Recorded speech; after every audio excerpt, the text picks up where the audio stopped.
রেগার মজুরির টাকা অধরা রয়েছে এখনো পর্যন্ত। গভীর সংকটে ত্রিপুরার গ্রামাঞ্চলগুলি। ডিসেম্বর থেকে 1 টাকাও পায়নি রেগা শ্রমিকরা। সামাজিক ভাতাও কিন্তু বন্ধ। পাসবুক হাতে ব্যাংকে ছুটছে, কিন্তু ফিরতে হচ্ছে খালি হাতে। জনপ্রতিনিধি প্রশাসনের নির্লিপ্ততার রাগে দুঃখে দিশেহারা সাধারণ মানুষ। উত্তর পূর্বের রাজ্যে ত্রিপুরায় রেগার মজুরির টাকা এখনো পর্যন্ত অধরা রয়েছে গভীর সংকটে ত্রিপুরার গ্রামাঞ্চলগুলি। প্রিয় দর্শক বন্ধু, আপনারা দেখছেন সঙ্গে প্রগতি ইউটিউব চ্যানেলে সবাইকে স্বাগত জানিয়ে শুরু করছি আজকের প্রতিবেদন। আজকের প্রতিবেদনের মূল বিষয়বস্তু উত্তর পূর্বের রাজ্যে ত্রিপুরায় রেগার মজুরির টাকা অধরা, গভীর সংকটে ত্রিপুরার গ্রামাঞ্চলগুলি। কাজের খোঁজে কিন্তু দিশেহারা হচ্ছে সাধারণ মানুষ। উপজাতি গ্রামগুলিতে চরম দুর্দশা। এবার দেখা যাচ্ছে যে রাবার বাগানে কাজ নেই, নির্মাণ কাজও কিন্তু বন্ধ। কদিন আগে আমরা দেখেছি যে একটি রাবার বাগানে আগুন লাগিয়ে দেওয়া হয়েছে।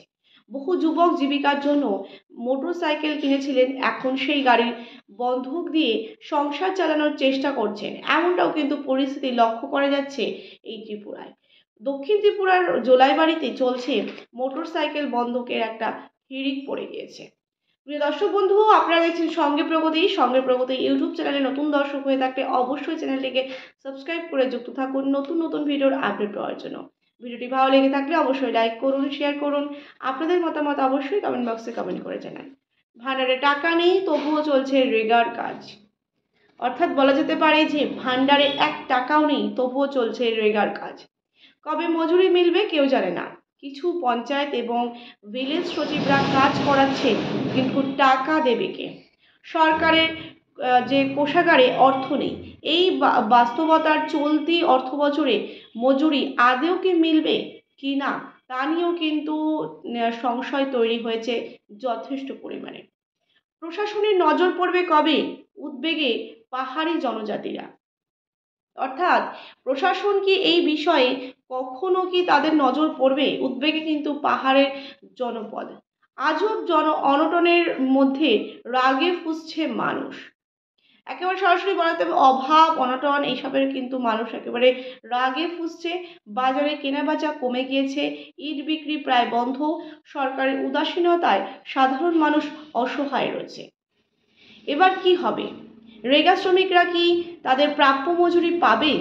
পাহাড়ি গ্রামগুলিতে ভবিষ্যৎ কোন দিকে, সেটাই কিন্তু এখন দেখার বিষয়। অথচ ভোটের আগে কিন্তু বড় বড় বুলি দিতে চলে আসছে এই ট্রিপল ইঞ্জিন সরকারের যে তিপ্রামথা দল এবং শাসক দল বিজেপি, তা কিন্তু আমরা দেখছি।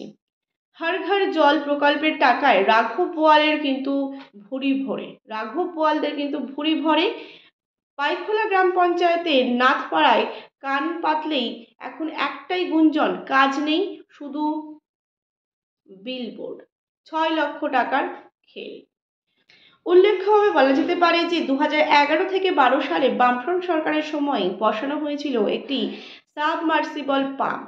এত বছরেও তাতে কোনো বড়সড় সংস্কার এখনো পর্যন্ত হয়নি। অথচ বর্তমানে বিজেপি জোট সরকারের আমলে হঠাৎ করে সেই পুরনো প্রকল্পকে হর ঘর জল জীবন মিশন এর আওতায় এনে 6 লক্ষ টাকা বরাদ্দ দেখিয়ে ঝা চকচকে একটা সাইনবোর্ড বসিয়ে দেওয়া হয়েছে। কিন্তু প্রকৃতপক্ষে সেই কাজেরও কিন্তু নামপক্ষ নেই।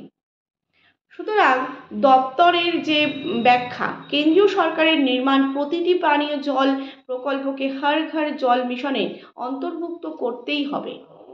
তাই পুরনো প্রকল্পের 6 লক্ষ টাকার ট্যাগ লাগানো হয়েছে। কিন্তু মানুষ কিন্তু বলছে এই জল মিশন নয়, টাকা মিশন। দর্শক বন্ধু, আপনারা দেখছেন সঙ্গে প্রগতি ইউটিউব চ্যানেলে নতুন দর্শক হয়ে থাকলে অবশ্যই চ্যানেলটিকে সাবস্ক্রাইব করে যুক্ত থাকুন নতুন ভিডিওর আপডেট পাওয়ার জন্য। ভিডিওটি ভালো লেগে থাকলে অবশ্যই লাইক করুন, শেয়ার করুন। আপনাদের মতামত অবশ্যই কমেন্ট বক্সে কমেন্ট করে জানান। কাজ না করেও লক্ষ লক্ষ টাকা বরাদ্দের এই খেলায় ক্ষোভে ফুঁসছে গোটা এলাকা। সাধারণ মানুষের প্রশ্ন, এই কেমন উন্নয়ন?